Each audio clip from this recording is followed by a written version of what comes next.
Doctors have read it. What's the rarest thing you have ever seen? I'm not a doctor. My dad was the patient. He had stage 4 non-small cell lung adenocarcinoma. We knew he had a short time.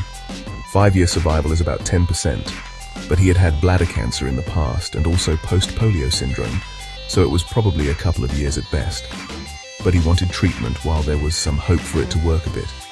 He and my mum had just bought a house in New Zealand, and he wanted to live there and enjoy the scenery for a bit before he died. So he starts chemo, and he got the usual chemo side effects, one of which is an itchy rash. Chemo rash was one of the things they warn you about, so it did not bother him too much. He just put cream on it and did not complain. Then my brother visited. He is training to be an EMT, so he had some basic medical training, and he looked at the rash and he said, "Dad, please come to the hospital with me."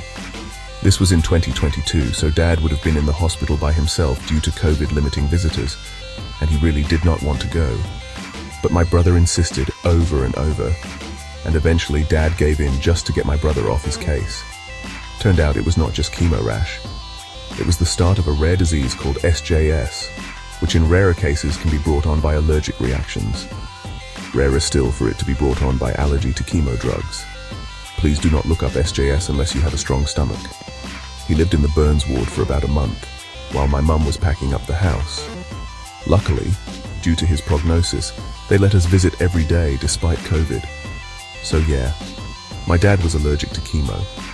He lasted another 2 months after the onset of the SJS. I miss him every day. He did get to live in the New Zealand house for 3 weeks. He probably should not have flown with his lungs in such a crazy bad way. Flying was a bad idea. But he was going to live in that house if it is the last thing I do. And it was. We were all there with him when he died.